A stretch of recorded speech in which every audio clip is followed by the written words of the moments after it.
هذا القرآن يوحدنا لطريق الخير يوجهنا. الله تعالى أنزله ورسول الله معلمنا. بسم الله الرحمن الرحیم. شروع اللہ کے نام سے جو بڑا مہربان نہایت رحم والا ہے. سيقول السفهاء من الناس ما لهم عن قبلتهم التي كانوا عليها قل لله المشرق والمغرب يهدي من يشاء إلى صراط مستقيم وكذلك جعلناكم أمة وسطا لتكونوا شهداء على الناس ويكون الرسول عليكم شهيدا وما جعلنا القبلة التي كنت عليها إلا لنعلم من يتبع الرسول ممن ينقلب على عقبيه وإن كانت لكبيرة إلا على الذين هدى الله وما كان الله ليضيع إيمانكم إن الله بالناس لرؤوف رحيم. قد نرى تقلب وجهك في السماء فلنولينك قبلة ترضاها فول وجهك شطر المسجد الحرام وحيث ما كنتم فولوا وجوهكم شطره وإن الذين أوتوا الكتاب ليعلمون أنه الحق من ربهم وما الله بغافل عما يعملون. ولئن أتيت الذين أوتوا الكتاب بكل آية ما تبعوا قبلتك وما أنت بتابع قبلتهم وما بعضهم بتابع قبلة بعض ولئن اتبعت أهواءهم من بعد ما جاءك من العلم إنك إذا لمن الظالمين. الذين آتيناهم الكتاب يعرفونه كما يعرفون أبناءهم وإن فريقا منهم لا يكتمون الحق وهم يعلمون. الحق من ربك فلا تكونن من الممترين. ولكل وجهة هو موليها فاستبقوا الخيرات أينما تكونوا يأتي بكم الله جميعا إن الله على كل شيء قدير. ومن حيث خرجت فول وجهك شطر المسجد الحرام وإنه للحق من ربك وما الله بغافل عما تعملون. ومن حيث خرجت فول وجهك شطر المسجد الحرام وحيث ما كنتم فولوا وجوهكم شطرا لئلا يكون للناس عليكم حجة إلا الذين ظلموا منهم فلا تخشوهم واخشوني ولأتم نعمتي عليكم ولعلكم تهتدون. كما أرسلنا فيكم رسولا منكم يتلو عليكم آياتنا ويزكيكم ويعلمكم الكتاب والحكمة ويعلمكم ما لم تكونوا تعلمون. فاذكروني يذكركم واشكروني ولا تكفرون. يا أيها الذين آمنوا بالصبر والصلاة إن الله مع الصابرين. ولا تقولوا لمن يقتل في سبيل الله أموات بل أحياء ولكن لا تشعرون. ولنبلونكم بشيء من الخوف والجوع ونقص من الأموال والأنفس والثمرات وبشر الصابرين الذين إذا أصابتهم مصيبة إليه راجعون. أولئك عليهم صلوات من ربهم ورحمة وأولئك هم المهتدون. إن الصفا والمروة من شعائر الله فمن حج البيت أو اعتمر فلا جناح عليه أن يطوف بهما ومن تطوع خيرا فإن الله شاكر عليم. إن الذين يكتمون ما أنزلنا من البينات والهدى من بعد ما بيناه للناس في الكتاب أولئك يلعنهم الله ويلعنهم اللاعنون إلا الذين تابوا وأصلحوا وبينوا فأولئك أتوب عليهم وأنا التواب الرحيم. إن الذين كفروا وماتوا وهم كفار أولئك عليهم لعنة الله والملائكة والناس أجمعين خالدين فيها لا يخفف عنهم العذاب ولا هم ينذرون. وإلهكم إله واحد لا إله إلا هو الرحمن الرحيم. إن في خلق السماوات والأرض واختلاف الليل والنهار والفلك التي تجري في البحر بما ينفع الناس وما أنزل الله من السماء من ماء فأحيا به الأرض بعد موتها وبث فيها من كل دابة وتصريف الرياح والسحاب المسخر بين السماء والأرض لآيات لقوم يعقلون. ومن الناس من يتخذ من دون الله أندادا يحبونهم لهم كحب الله والذين آمنوا أشد حبا لله ولو يرى الذين ظلموا إذ يرون العذاب أن القوة لله جميعا وأن الله شديد العذاب إذ تبرأ الذين اتبعوا من الذين اتبعوا ورأوا العذاب وتقطعت بهم الأسباب وقال الذين اتبعوا لو أن لنا كرة فنتبرأ منهم كما تبرأوا منا كذلك يريهم الله أعمالهم حسرات عليهم وما هم بخارجين من النار يا أيها الناس كلوا مما في الأرض حلالا طيبا ولا تتبعوا خطوات الشيطان إنه لكم عدو مبين إنما يأمركم بالسوء والفحشاء وأن تقولوا على الله ما لا تعلمون وإذا قيل لهم اتبعوا ما أنزل الله قالوا من نتبع ما ألفينا عليه آباءنا أولو كان آباؤهم لا يعقلون شيئا ولا يهتدون ومثل الذين كفروا كمثل الذي ينعق بما لا يسمع إلا دعاء ونداء صم بكم عمي فهم لا يعقلون يا أيها الذين آمنوا كلوا من طيبات ما رزقناكم واشكروا لله إن كنتم إياه تعبدون إنما حرم عليكم الميتة والدم ولحم الخنزير وما أهل به لغير الله فمن اضطر غير باغ ولا عاد فلا إثم عليه إن الله غفور رحيم إن الذين يكتمون ما أنزل الله من الكتاب ويشترون به ثمنا قليلا أولئك ما يأكلون في بطونهم إلا النار ولا يكلمهم الله يوم القيامة ولا يزكيهم ولهم عذاب أليم أولئك الذين اشتروا الضلالة بالهدى والعذاب بالمغفرة فما أصبرهم على النار ذلك بأن الله نزل الكتاب بالحق وإن الذين اختلفوا في الكتاب لفي شقاق بعيد ليس البر أن تولوا وجوهكم قبل المشرق والمغرب ولكن البر من آمن بالله واليوم الآخر والملائكة والكتاب والنبيين وآتى المال على حبه ذوي القربى واليتامى والمساكين ومن السبيل والسائلين وفي الرقاب وأقام الصلاة وآتى الزكاة والموفون بعهدهم إذا عاهدوا والصابرين في البأساء والضراء وحين البأس أولئك الذين صدقوا وأولئك هم المتقون يا أيها الذين آمنوا كتب عليكم القصاص في القتلى الحر بالحر والعبد بالعبد والأنثى بالأنثى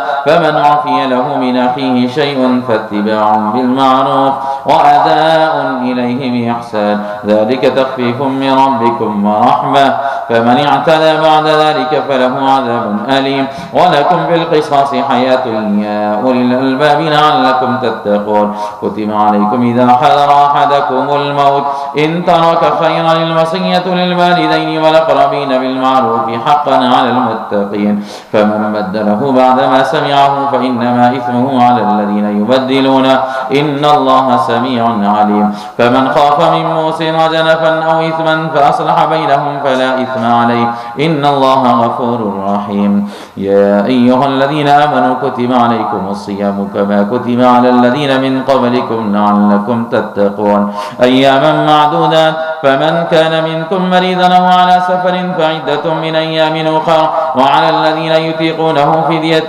طعام مسكين فمن تطوع خيرا فهو خير له وأن تصوموا خير لكم إن كنتم تعلمون شهر رمضان الذي أنزل فيه القرآن هدى للناس وبينات من الهدى والفرقان فمن شهد منكم الشهر فليصم ومن كان مريضا أو على سفر فعدة من أيام أخرى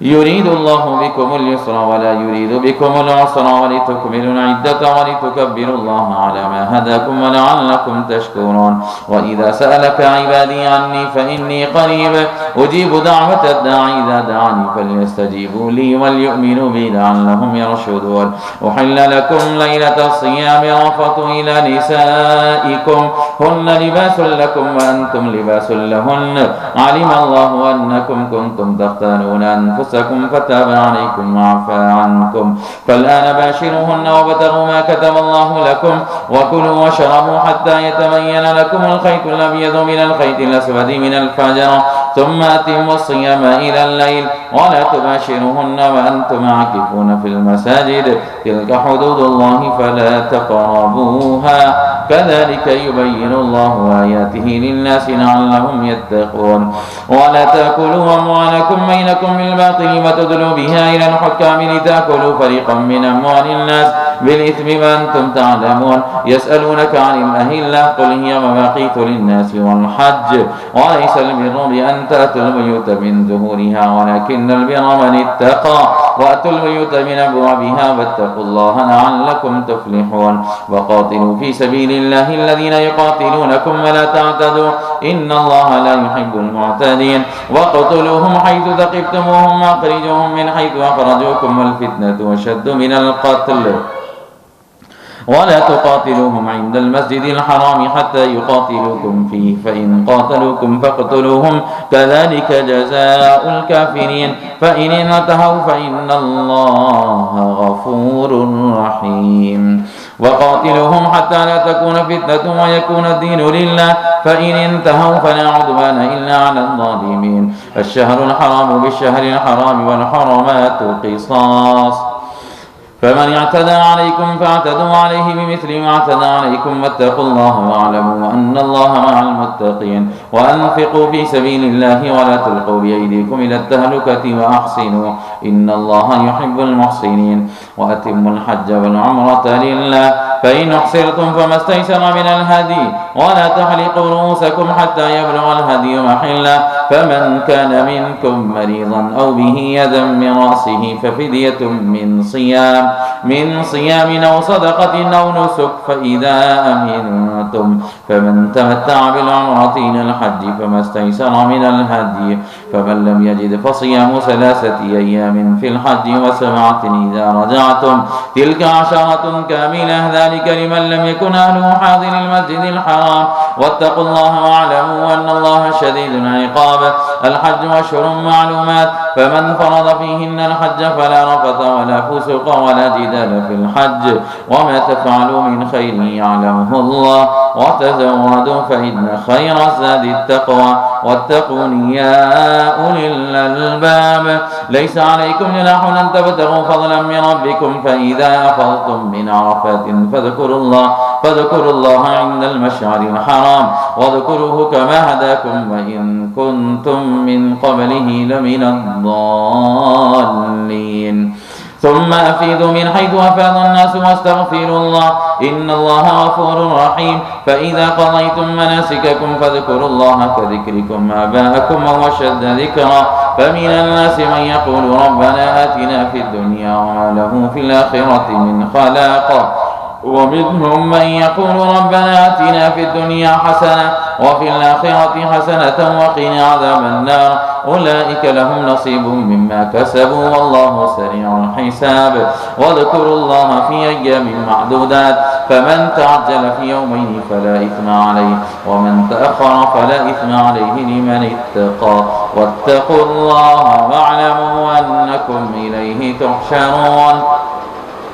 ومن الناس من يعجبك قوله في الحياة الدنيا ويشهد الله على ما في قلبه وهو ألد الخصام وإذا تولى سعى في الأرض ليفسد فيها ويهلك الحرث والنسل والله لا يحب الفساد وإذا قيل له اتق الله أخذته العزة بالإثم فحسبه جهنم ولبئس المهاد ومن الناس من يشري نفسه ابتغاء مرضات الله والله رؤوف بالعباد يا أيها الذين آمنوا ادخلوا في السلم كافة ولا تتبعوا خطوات الشيطان إنه لكم عدو مبين فإن زللتم من بعد ما جاءتكم البينات فاعلموا أن الله عزيز حكيم هل ينظرون إلا أن يأتيهم الله في ظلل من الغمام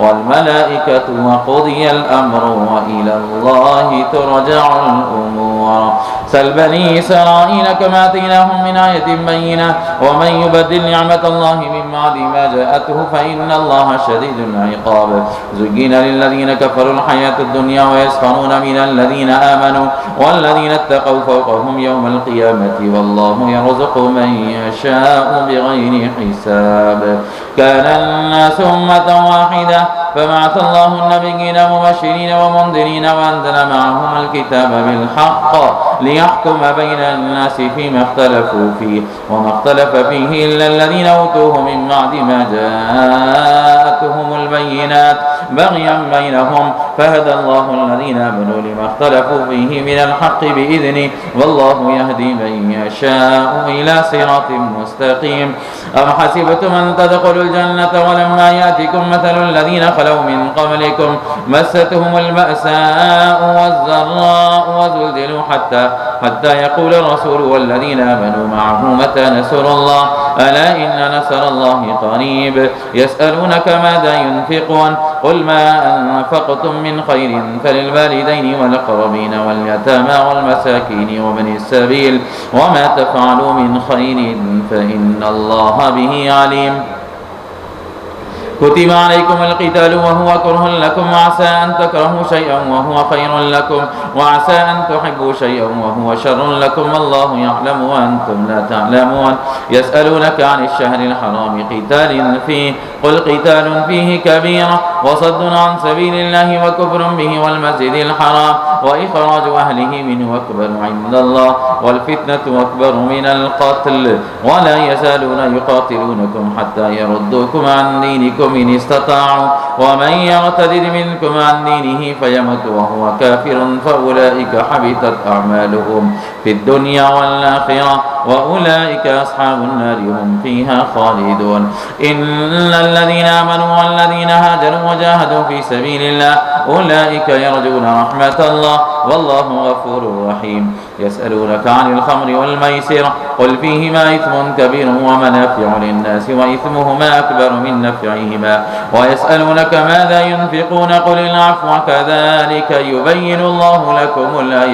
لكم الآيات لعلكم تتفكرون في الدنيا والآخرة. ويسألونك عن اليتامى قل إصلاح لهم خيرا وإن تخالطوهم فإخوانكم والله يعلم المفسد من المصلح ولو شاء الله لأعنتكم إن الله عزيز حكيم. ولا تنكحوا المشركات حتى يؤمنوا ولأمة مؤمنة خير من مشركة ولو أعجبتكم ولا تنكحوا المشركين حتى يؤمنوا ولعبد مؤمن خير من مشرك ولو أعجبكم أولئك يدعون إلى النار والله يدعو إلى الجنة والمغفرة بإذنه ويبين آياته للناس لعلهم يتذكرون. ويسألونك عن المحيض قل هو أذى فاعتزلوا النساء في المحيض ولا تقربوهن حتى يطهرن فإذا تطهرن فأتوهن من حيث أمركم الله إن الله يحب التوابين ويحب المتطهرين.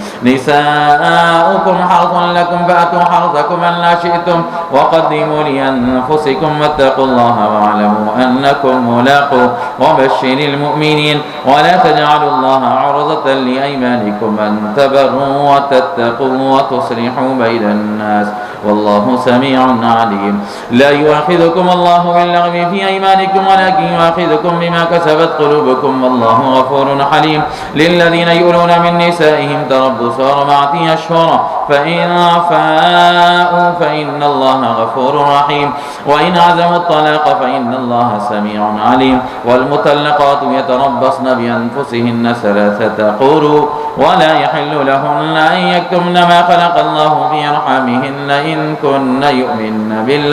بالله واليوم الآخر وبعولتهن حق بردهن في ذلك إن أرادوا إصلاحا ولهن مثل الذي عليهن بالمعروف وللرجال عليهن درجة والله عزيز حكيم. الطلاق مرتان فإمساكم بمعروف أو تسريح بإحسان ولا يحل لكم أن تأخذوا مما آتيتموهن شيئا إلا أن يخافا ألا يقيما حدود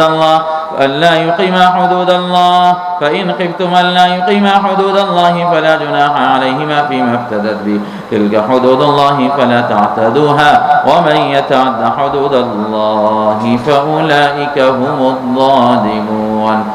فإن طلقها فلا تحل له من بعد حتى تنكح زوجا غيره فإن طلقها فلا جناح عليهما أن يتراجعا إن ظنا أن يقيما حدود الله وتلك حدود الله يبينها لقوم يعلمون. وإذا طلقتم النساء فبلغن أجلهن فأمسكوهن بمعروف أو سرحوهن بمعروف ولا تمسكوهن ضرارا لتعتدوا ومن يفعل ذلك فقد ظلم نفسه ولا تتخذوا آيات الله هزوا واذكروا نعمة الله عليكم وما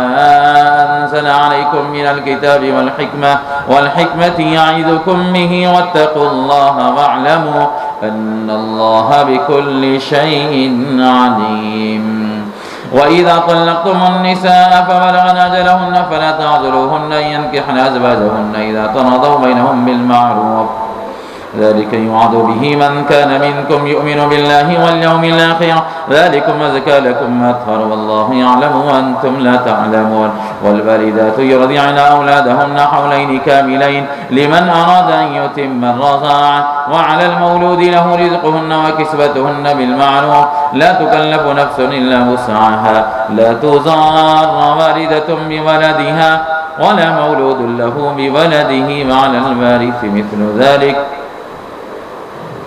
فإن أرادا انفصالا عن تراض منهما وتشاور فلا جناح عليهما وإن أردتم أن تسترضعوا أولادكم فلا جناح عليكم إذا سلمتم ما آتيتم بالمعروف واتقوا الله واعلموا أن الله بما تعملون بصيرا. والذين يتوفون منكم ويذرون أزواجا يتربصن بأنفسهن 4 أشهر وعشرا فإذا بلغن أجلهن فلا جناح عليكم فيما فعلن في أنفسهن بالمعروف والله بما تعملون خبير. ولا جناح عليكم فيما عرضتم به من خطبة النساء وأكننتم في أنفسكم علم الله أنكم ستذكرونهن ولكن لا تواعدوهن سرا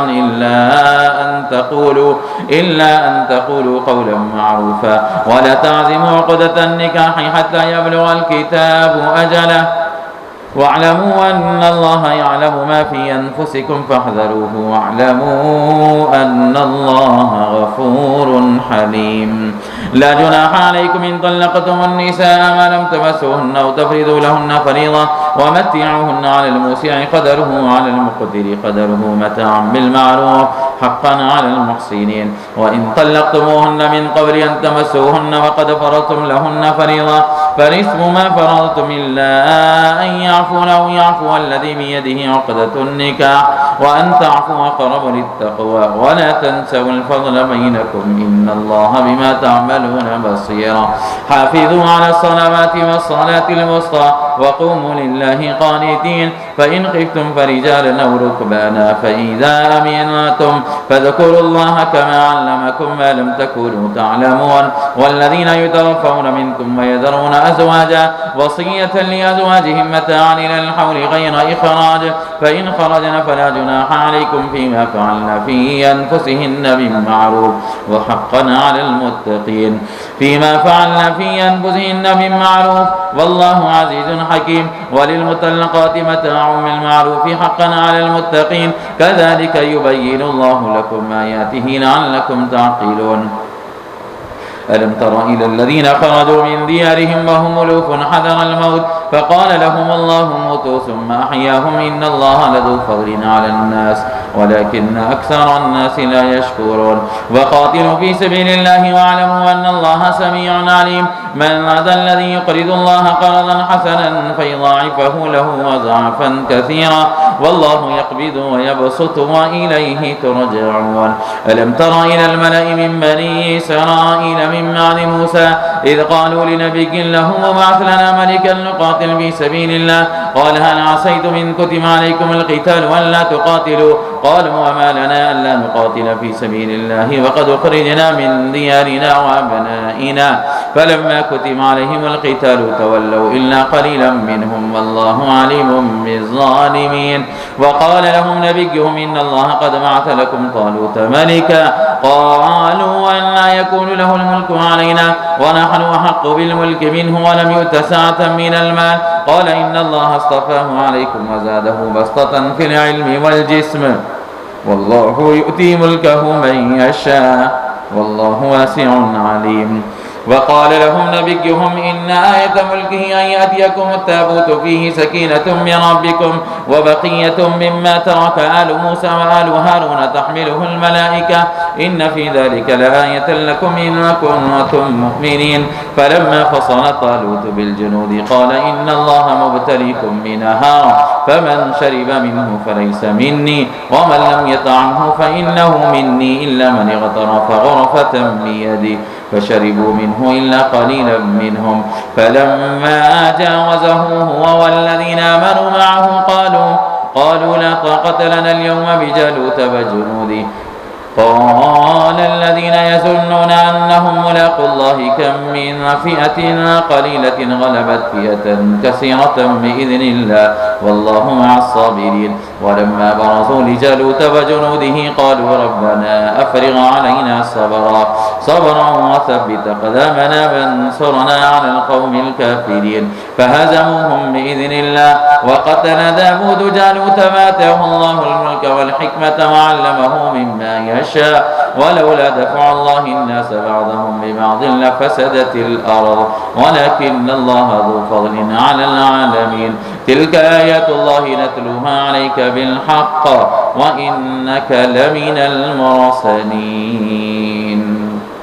صدق الله العظيم الحمد لله اللہ تبارک و تعالیٰ کے فضل و کرم سے اس وقت دوسرا پارہ مکمل ہو چکا ہے. بہت سارے لوگ رمضان المبارک کے اس مقدس مہینے میں قرآن مجید کو پڑھنے اور سننے کے طلبگار اور شوقین تو ہوتے ہیں، لیکن اسباب اور وسائل کے نہ ہونے کی وجہ سے وہ نہ پڑھ سکتے ہیں نہ سن سکتے ہیں. اس لیے ہمارے شہر نظام آباد کے اندر روشنی ٹی وی چینل کے ذمہ داران اور اس چینل کے ذریعے سے قوم و ملت کے اندر قرآن مجید کی عظمت اور اہمیت کو بتلانے کے لیے یہاں روزانہ یہ پروگرام مرتب اور منظم کیا جاتا ہے کہ فیس بک کے ذریعے سے بھی، اور اسی طرح ہم سے جو لوگ رابطے میں ہیں وہ مکسلر اپلیکیشن کے ذریعے اور اسی طرح روشنی ٹی وی چینل کے ذریعے سے بھی الحمدللہ لائیو اس کو سنانے کا اہتمام کیا جاتا ہے. بس مقصد اس کا ایک ہی ہے کہ اللہ کے بندے قرآن مجید کو پڑھ کر اللہ کی عظمت اپنے دل میں اور قرآن سے محبت اپنے دل میں پیدا کرنے والے بن جائیں. بہرحال اللہ تبارک و تعالیٰ سب کی کاوشوں کو اور کوششوں کو قبول فرمائے اور ہم تمام کو اور سارے عالم کے مسلمانوں کو اللہ تبارک و تعالیٰ قرآن مجید سے سچا عشق اور سچی محبت نصیب فرما دیں. گزشتہ پارے کے اندر میں نے یہ بات بتلائی تھی کہ اصل چیز ہے اعمال کی قبولیت. جب تک اللہ تبارک و تعالیٰ کی بارگاہ میں کوئی عمل قبول نہیں ہوتا ہے اس وقت تک کامیابی ہمارا اور آپ کا مقدر نہیں بنتی ہے. دوسرے پارے کے اندر بنیادی طور پر اللہ تبارک و تعالیٰ نے 4 چیزیں بیان فرمائی ہیں اور ذکر فرمائی ہیں. اس میں ایک تو تحویل قبلے کا حکم، یعنی قبلہ پہلے بیت المقدس تھا، اس کے بعد میں حضور علیہ السلام کو حکم دیا گیا کہ اب آپ بیت المقدس کے بجائے بیت اللہ کی جانب رخ کر کے نماز پڑھا. یہ ایک تحویل قبلہ کا حکم اس کے اندر دیا گیا ہے دوسرے پارے میں. اور دوسری چیز جو بیان فرمائی گئی ہے وہ ابواب البر، یعنی نیکی کس کو کہتے ہیں، کن کن جگہوں پر خرچ کرنے کو نیک کام میں خرچ کرنا کہا جاتا ہے، اس کو بیان کیا گیا. اور تیسرے طور پر تعاون کا جو قصہ ہے، وبائی بیماریاں ہر زمانے میں پھیلتی ہیں، جیسے ہمارے زمانے میں بھی گزشتہ 1 سال 1.5 سال سے لوگ پریشان ہیں یہ کورونا وائرس کو لے کر کے. تو اللہ تبارک و تعالیٰ کی جانب سے یہ آزمائشیں اور امتحانات ہوتے ہیں. ہمیں ایسے موقعوں پر اپنے ایمان کو بچانا چاہیے اور ثابت قدم رہنا چاہیے. تعاون کا واقعہ بیان کیا گیا دوسرے پارے میں. اور چوتھی چیز جو بیان کی گئی ہے وہ طالوت کا قصہ ہے. ہم ان تمام چیزوں سے صرف نظر کرتے ہوئے بس ایک بات یہ ذکر کرنا چاہتے ہیں جو قرآن مجید کے دوسرے پارے کی پہلی آیت میں اللہ تعالیٰ نے بیان کر دیا۔ سَيَقُولُ السُّفَهَاءُ مِنَ النَّاسِ مَا وَلَّاهُمْ عَنْ قِبْلَتِهِمُ الَّتِي كَانُوا عَلَيْهَا قُلْ لِلَّهِ الْمَشْرِقُ وَالْمَغْرِبُ يَهْدِي مَن يَشَاءُ إِلَى صِرَاطٍ مُسْتَقِيمٍ۔ ان قریب بیوقوف لوگ کہیں گے کہ آپ جس قبلے کے اوپر تھے کیا آپ کا وہ قبلہ ختم ہو گیا؟ پہلے آپ بیت المقدس کی طرف رخ کر کے نماز پڑھا کرتے تھے، اب بیت اللہ کی جانب رخ کر کے نماز پڑھ رہے ہیں۔ تو اس عمل پر کفار و مشرکین اللہ کے نبی علیہ السلام کو طعنہ دیتے تھے اور کہتے تھے کہ بھئی یہ کون سی عبادت ہے کہ کبھی ادھر رخ کر کے نماز پڑھ رہی ہیں، کبھی ادھر رخ کر کے نماز پڑھ رہی ہیں، جی چاہا تو ادھر منڈی کر رہی ہیں اور کبھی چاہا تو ادھر رخ کر لے رہی ہیں۔ یہ کیسا دین ہے، یہ کیسا مذہب ہے؟ تو اللہ تبارک و تعالیٰ نے فرمایا کہ نبی صلی اللہ علیہ وسلم یہ لوگ بیوقوف، ان سے کہہ دو کہ قل للہ المشرق والمغرب، مشرق مغرب شمال جنوب ساری کی ساری سمتیں اور تمام کی تمام جہات یہ سب کے سب اللہ رب العزت والجلال کے لیے ہیں، تم جدھر بھی رخ کر کے نماز پڑھو اللہ تمہاری عبادت کو قبول کر لے گا۔ یہدی من یشاء الی صراط مستقیم۔ فَوَلِّ وَجْهَكَ شَطْرَ الْمَسْجِدِ الْحَرَامِ وَحَيْثُ مَا كُنْتُمْ فَوَلُّوا وُجُوهَكُمْ شَطْرًا۔ اس پوری کی پوری آیتوں کے اندر اللہ تبارک و تعالیٰ نے یہ بتلا دیا کہ اسلام کے اندر کسی ایک جانب رخ کر کے نماز پڑھنا یہ عبادت نہیں ہے، عبادت تو وہ ہے جو اللہ نے حکم دیا ہے اس کو پورا کیا جائے۔ تو اللہ ہی نے حکم دیا تھا بیت المقدس کی جانب رخ کر کے نماز پڑھنے کے لیے، تو یہ عبادت بنی، اور جب اللہ ہی نے حکم دے دیا کہ اب بیت المقدس سے ہٹ کر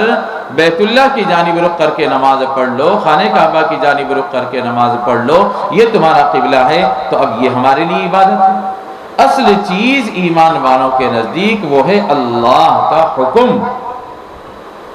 اسی لیے حضور علیہ السلام نے حجر اسود کو جب بوسہ دیا تو بوسہ دینے کے بعد یوں فرمایا کہ اے حجر اسود تیری میرے نزدیک کوئی اہمیت نہیں، تو ایک پتھر ہے، بس محض اس وجہ سے کہ حج کا ایک رکن قرار دیا گیا ہے حجر اسود کو بوسہ لینا، اسی وجہ سے میں تجھ کو بوسہ لے رہا ہوں۔ صحابہ کرام رضوان اللہ تعالی علیہم اجمعین نے یہی کہا، اے حجر اسود تو ایک پتھر ہے، تیری کوئی اہمیت نہیں ہے۔ اگر اللہ کے نبی علیہ السلام تجھ کو عبادت سمجھ کر بوسہ نہ لیتے تو ہم لوگ بھی تجھے بوسہ نہیں لیتے۔ تو معلوم یہ ہوا کہ اللہ تبارک و تعالیٰ کے نزدیک عبادت اطاعت وہ صرف اللہ کا حکم ماننا۔ اللہ نے کہہ دیا کہ فجر کی نماز 2 رکعت ہے، ظہر کی 4، بس وہی عبادت ہے، اس سے زائد کرنا یا اس سے کم کرنا یہ عبادت نہیں کہلاتی۔ اسی طرح دوستو ہمیں یہ سوچنا چاہیے کہ زندگی کے ہر مرحلے میں، زندگی کے ہر موڑ پر ہم اللہ اور اس کے نبی کی مان کر زندگی گزارنے والے بنے، یہی ہمارے لیے اصل الاصول ہے۔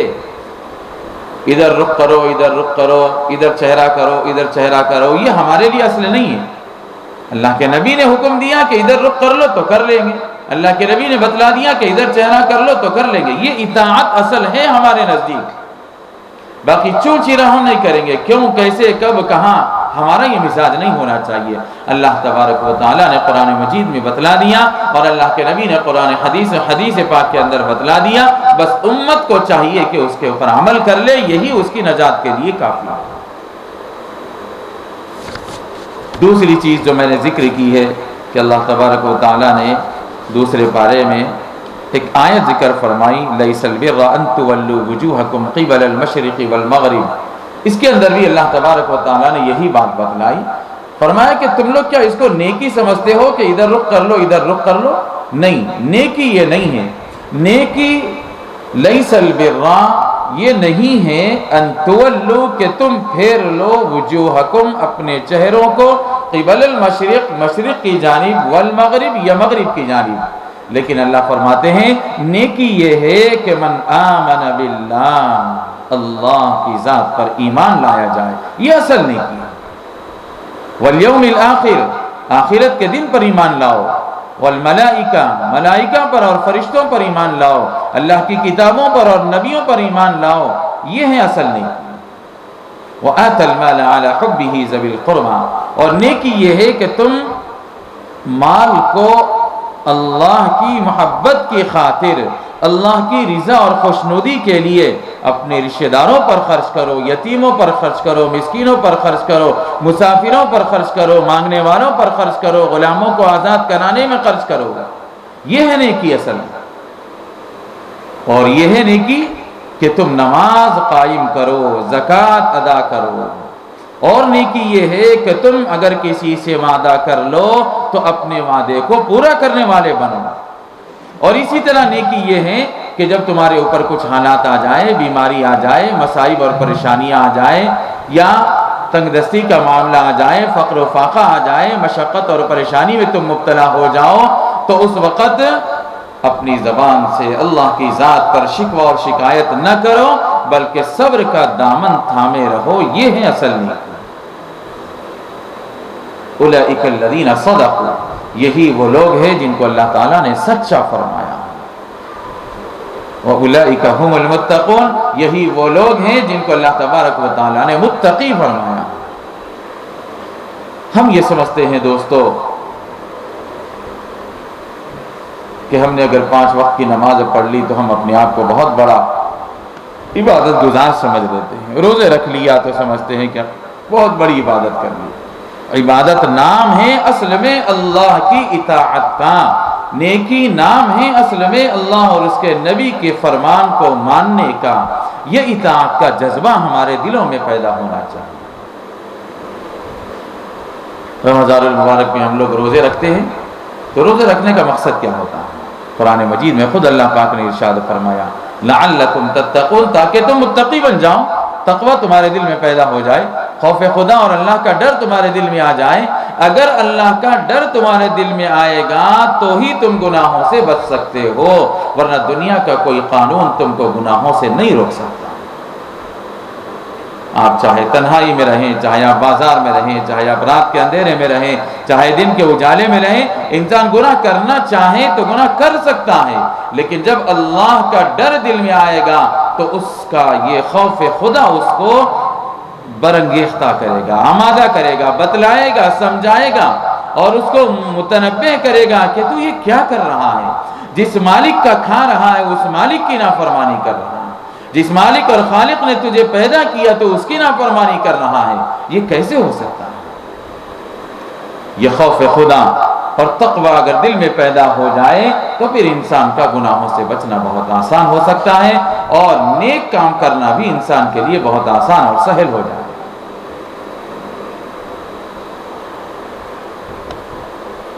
ہمیں اس آیت پر غور کرنے کی ضرورت ہے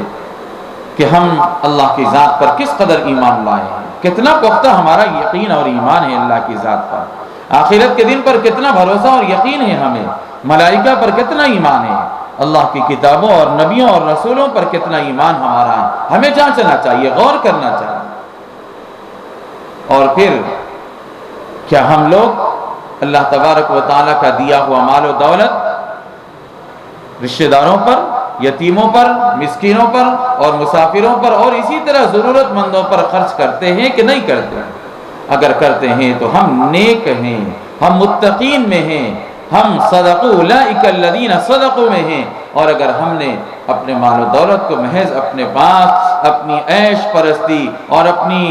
آسائش کے لیے، اپنی راحت رسانی کے لیے ہم استعمال کر رہے ہیں، اور اس کے اندر جو حق غریبوں کا ہے وہ حق ہم لوگ اگر ادا نہیں کر رہے ہیں تو ہمارا مال بھی ہمارے لیے وبال جان بن سکتا ہے۔ آگے آپ کو بتلایا جائے گا کہ قرآن مجید میں اللہ تعالیٰ نے کئی مقامات پر زکوٰۃ کے فرضیت اور وجوب کو ذکر فرمایا،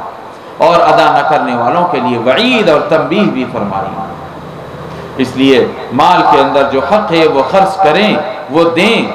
رشتہ داروں کا جو حق ہے، پڑوسیوں کا جو حق ہے، اور مسکین اور ضرورت مندوں کا جو حق ہے باپ کو چاہیے کہ وہ اولاد کے حقوق ادا کرے، اولاد کو چاہیے کہ وہ والدین کے حقوق ادا کرے۔ ہر مال کے اندر اللہ تبارک و تعالیٰ نے حق کو رکھا ہے۔ اگر صاحب نصاب ہیں تو ان کے اوپر زکوٰۃ ہے، اور اگر صاحب نصاب نہیں ہیں تو وہ اپنی استطاعت کے مطابق اللہ کے راستے میں خرچ کریں، دین کے لیے خرچ کریں، دینی کاموں میں خرچ کریں۔ کوئی ضروری نہیں ہے کہ آپ لاکھوں لاکھ روپیہ ہی مسجدوں میں لگا دیں یا مدرسوں کو دے دیں یا کسی نیک کام میں اور کار خیر میں خرچ کر دیں، نہیں، آپ اپنی استطاعت کے مطابق، اپنی حیثیت کے مطابق خرچ کرنا چاہیے۔ خرچ کرنے کے بھی دو معیار بتلائے ہیں۔ ایک تو زکوٰۃ ہے جو صاحب نصاب اور مالداروں پر ہے، جن کے پاس 87 گرام سونا ہے ان کے اوپر زکوٰۃ واجب ہے، یا جن کے پاس 612 گرام چاندی ہے ان کے اوپر بھی زکوٰۃ واجب ہے۔ یا کسی کے پاس آج کے دور میں اگر ہم اندازہ کریں اور تخمینہ لگائیں تو 42,000 روپیہ بیلنس اگر کسی کے پاس رکھا ہوا ہے تو ایسے آدمی کو صاحب نصاب کہتے ہیں، ان کے اوپر زکوٰۃ واجب ہو جاتی ہے۔ زکوٰۃ کے علاوہ اللہ تبارک و تعالیٰ نے مال کے اندر ایک دوسرا حق بھی رکھا ہے۔ وَإِنَّ فِي الْمَالِ لَحَقًّا سِوَى الزَّكَاةِ، حضور علیہ السلام نے ارشاد فرمایا تمہارے مال میں زکوٰۃ کے علاوہ بھی دوسرا حقوق ہیں۔ وہ کیا ہیں؟ ضرورت مندوں کے اوپر خرچ کرنا، محتاجوں کے اوپر خرچ کرنا، بیواؤں کے اوپر خرچ کرنا، یتیموں اور مسکینوں کے اوپر خرچ کرنا، مانگنے والوں کو دینا، غلاموں کو آزاد کرانے اور چھڑانے کے لیے اپنی دولت کو خرچ کرنا۔ یہ زکوٰۃ کے علاوہ وہ ہر مسلمان کے اوپر،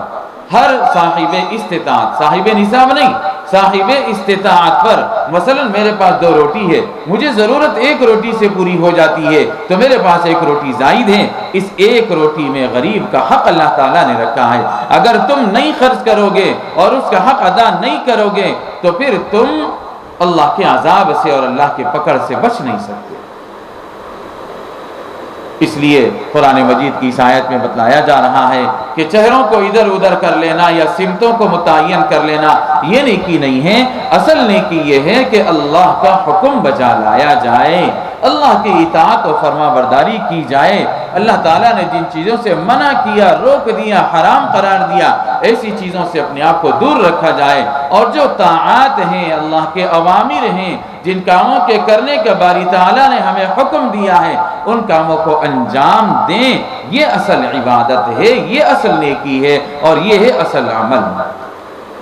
وَلَكِنَّ الْبِرَّ مَنْ آمَنَ بِاللَّهِ وَالْيَوْمِ الْآخِرِ وَالْمَلَائِكَةِ وغیرہ، ان تمام کی تمام تفصیلات کو ذکر کر کے اللہ تبارک و تعالیٰ اپنے بندوں کو یہ متنبہ کرنا چاہتے ہیں کہ دیکھو عبادت یہ ہے، عقائد اور عبادات اور معاملات کو آج امت مسلمہ کا رونا یہ ہے کہ ہم لوگوں نے معاملات کو دین ہی نہیں سمجھا، اخلاقیات کو ہم لوگوں نے دین ہی نہیں سمجھا۔ ہم لوگوں نے دین سمجھا تو بس اتنا ہی کہ 5 کلمے پڑھ لیے جائیں، نماز پڑھ لی جائیں، رمضان آیا تو روزہ رکھ لیا جائے، زکوٰۃ فرض ہو جائے تو زکوٰۃ ادا کر دی جائے، حج فرض ہو گیا تو حج کر لیا جائے، بس اسی کو ہم لوگوں نے عبادت سمجھا۔ عبادت کے اندر اخلاقیات بھی ہے کہ پڑوسی کے کیا حقوق ہے، مسلمانوں کے کیا حقوق ہے، رشتہ داروں کے کیا حقوق ہے، بھائی بہنوں کے کیا حقوق ہے، غیر مسلموں کے کیا حقوق ہے، برادران وطن کے کیا حقوق ہے۔ ان تمام حقوق کو ادا کرنا یہ اخلاقیات کہلاتا ہے۔ راستے سے گزرو تو کیسے گزرو، اور گھر میں رہو تو کیسے رہو۔ ہماری ٹی وی کی آواز اتنی بلند نہ ہونے پائے کہ بازو والوں کو تکلیف ہو جائے، ہمارے کسی چیز سے کسی دوسرے کو تکلیف نہ پہنچنے پائے، یہ اخلاقیات ہے۔ اصل دین تو یہ ہے دوستو جس کو ہم لوگوں نے آج چھوڑ رکھا ہے۔ وعدہ کرتے ہیں بہت سارے لوگ، وعدے سے مکر جاتے ہیں، اور وعدہ کی وفا کرنے کا کوئی انہیں پاس و لحاظ نہیں ہوتا۔ جھوٹ اتنا عام ہو چکا ہے کہ لوگ گناہ نہیں سمجھتے ہیں، جھوٹ بولنے کو دھڑلے کے ساتھ بے جھجک جھوٹ بولتے ہیں، اور اسی طرح بیماری آ جائے، مصیبت آ جائے، کوئی پریشانی آ جائے تو لوگ ایسے واویلا مچاتے ہیں، اللہ تبارک و تعالیٰ کی ذات پر شکوہ اور شکایت کرنے لگتے ہیں۔ یہ بے دینی کی علامت ہے، یہ بے ایمانی کی علامت ہے۔ صبر کرو، صبر کا دامن پکڑے رہو، اللہ سے مانگو، بیماری دینے والی ذات وہی ہے، شفا دینے والی ذات بھی وہی ہے۔ اللہ تبارک و تعالیٰ سے مانگا کرو. یہ ہے اصل ایمان، یہ ہے اصل زندگی، اور یہ ہے اصل عبادت. اس لیے دوستو ضرورت اس بات کی ہے کہ ہم قرآن مجید کو جہاں پڑھتے اور سنتے ہیں وہیں پر اس کے اوپر عمل کرنے کی بھی کوشش اور فکر کرنا چاہیے. اللہ تبارک و تعالیٰ مجھے، آپ کو اور سارے عالم کے مسلمانوں کو دین کے تمام شعبوں کے اوپر صحیح طور پر عمل کرنے کی توفیق عطا فرمائے. اور جو قرآن مجید اس وقت یہاں پڑھا جا رہا ہے یا سنا جا رہا ہے، اللہ تبارک و تعالیٰ اس کو شرف قبولیت سے نوازے اور ہماری زندگیوں کے اندر اس کو انقلاب کا ذریعہ بنائے. اور دور دور تک پہنچانے کے لیے جو لوگ کوششیں کر رہے ہیں اور انتظامات کر رہے ہیں، اللہ تبارک و تعالیٰ ان تمام کو جزائے خیر عطا فرمائے اور ان کی ان کوششوں کو بھی قبول و منظور فرما کر ہماری اور آپ کی سب کی زندگیوں میں اللہ پاک انقلاب کا ذریعہ بنائے. آمین. وآخر دعوانا الحمد للہ رب العالمین. هذا القرآن يوحدنا لطريق الخير يوجهنا الله تعالى أنزله ورسول الله معلمنا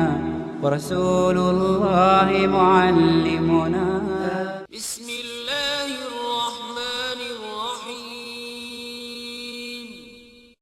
شروع اللہ کے نام سے جو بڑا مہربان نہایت رحم والا ہے.